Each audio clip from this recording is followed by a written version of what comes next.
He just sent a serious message with the St. Louis Blues having one player in particular standing out, which has management, coaching, and fans raving. This one player is changing everything for the Blues, and we get a huge bounce back from Jordan Binnington as everything is starting to come together for the St. Louis Blues team. We're going to break down this one player that has been turning heads and the bounce back from Jordan Binnington, plus so much more in this episode, and you're not going to miss it. But before we get into that, I just want to give a huge shout out to everyone watching. We're trying to reach our goal of 4,500 subscribers, so if you haven't hit the sub button yet and you want to stay up to date on everything to do around the St. Louis Blues, make sure to hit that free subscribe button. We're going to be doing live streams, and let us know down below also, when do you want live streams, post-game, pre-game, certain days of the week? Let us know all that down below and hit that subscribe button. But with that, Darius, let's just go straight into it today, where the St. Louis Blues came off a huge win last night, a statement win. We're seeing a lot of people shine, but one in particular was Jimmy Snuggerud. You can pause and look at the effective offense, his offense, the team offense, everything Snuggerud did last night was insane for the St. Louis Blues, and the young forward has not slowing down. 2 goals to help defeat the Vancouver Canucks. What is your thoughts on Jimmy Snuggerud going into a season where we've seen during the preseason, even Jim Montgomery said don't buy an apartment yet, and he is making a statement? Yeah, we knew he was going to make the team, but obviously the coaching staff and management are going to say things like that. But this was a really encouraging sign. If you look through the first 2 games of the season, obviously we'll get to Jordan Binnington in a second because that's a big storyline through the first 3 games. But if you look through the first 2 games of the season, a lot of people were saying, "Where's Jimmy Snuggerud?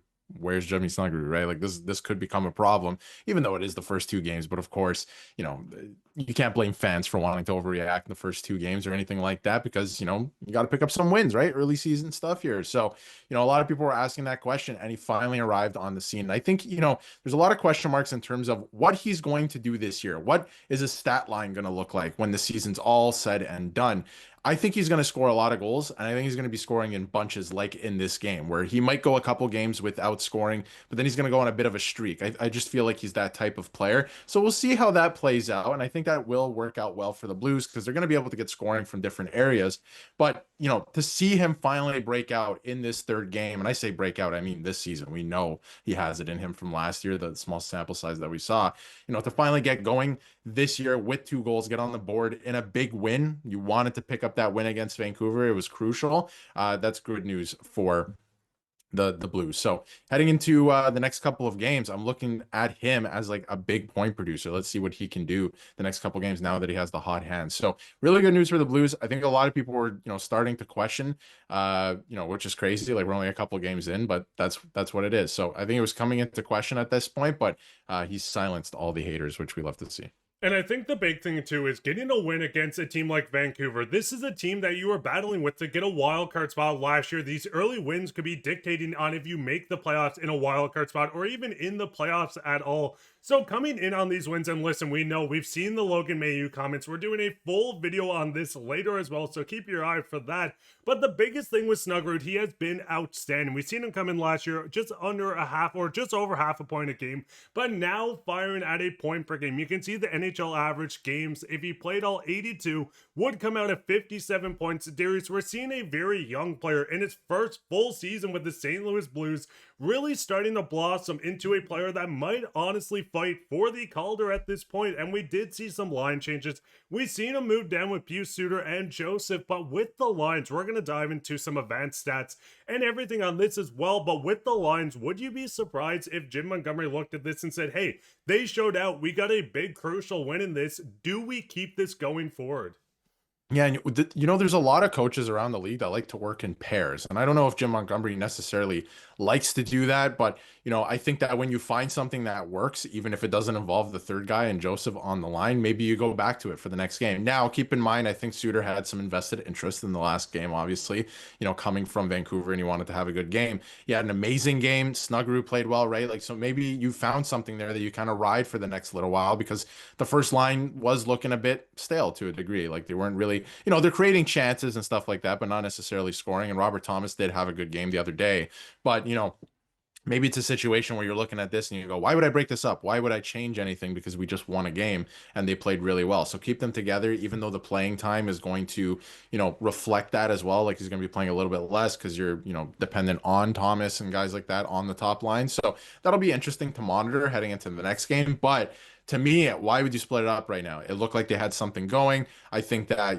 Suter's very, quick, all of these things. He can make those passes, right? Snuggerud is that guy that's going to finish those plays. So if you found something that works here, why go back to something else until, of course, it breaks or something else in the lineup breaks? Why not just rock with that? They are dealing with some injuries as well throughout the lineup. So, we'll touch on that too. But to me, why would you break that up? Yeah, and I think that's a big thing. Listen, we didn't see the best analytic performance from the top line going through. We can see in their 22 minutes playing together, the top line was 40% expected goals for percentage, but this is the new line that we haven't seen really play together, so getting them together, and listen, I'm not going to sit here and say the Canucks are a bad team either, so getting them against the top line, maybe they need to gel more. People have off nights, so I do think this line works. We know Jake Neighbors can be an elite goal scorer, so putting him next to Thomas is a huge part, but Darius, this is a team that's going to do something special. Looking at the forward group, we know you can interchange quite a bit. We've seen them do it. They're coming in off a hot win. They're looking at getting more wins, so I do expect them to continue. The second line stay together. They've been outstanding since they've been put together since last season, but I think this Blues team is building something big. I mean, if you're looking at the goal scoring or just total points, we can see sitting at the very top are the young guys, Jake Neighbors, Jimmy Snuggard. What is your thoughts of the youth movement going through this group? And once the team starts completely gelling, we see the top guys in Robert Thomas really step up and get over the point per game. Do you think this is a team that's looking at maybe even a big hot streak going forward?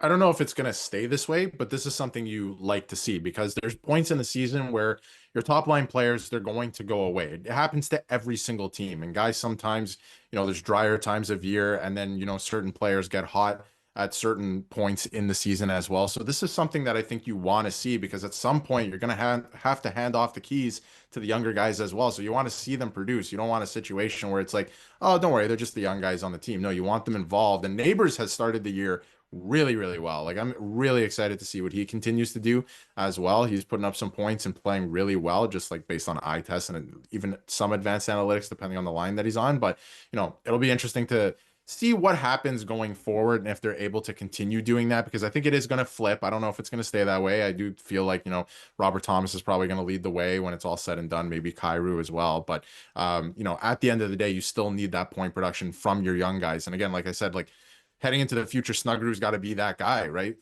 Neighbors is going to be a really good player for this team moving forward and a guy that should be an impact player, a couple guys that are younger on the team right now. So that'll be interesting to monitor as we move forward, but I think it's a great sign. Really, really good stuff. And again, like you have different points of the season. I think that's what impresses me, at least on paper, about this team that, in certain points of the year, if Kyrou is on a hot streak, maybe some of the younger guys aren't, but then vice versa, right? Like you're getting scoring from different areas on this team, which I think is really good. And not only that, they should be very hard to play against. And I think the biggest thing is we're seeing everything to come together. Listen, it is game 3. We're going into game 4. This is a team that has a long season ahead of them, but overall, things are looking good. You can even see a bounce back from Jordan Binnington coming out with a .931 save percentage. We know Joel Hall of Famer Hofer has stepped up in his game as well. This is a Blues team that has done very well. They're going to continue. They have high aspirations after a season like last year, making a push against the President's Trophy winners. But Blues fans, what is your thoughts? Who has been the biggest standout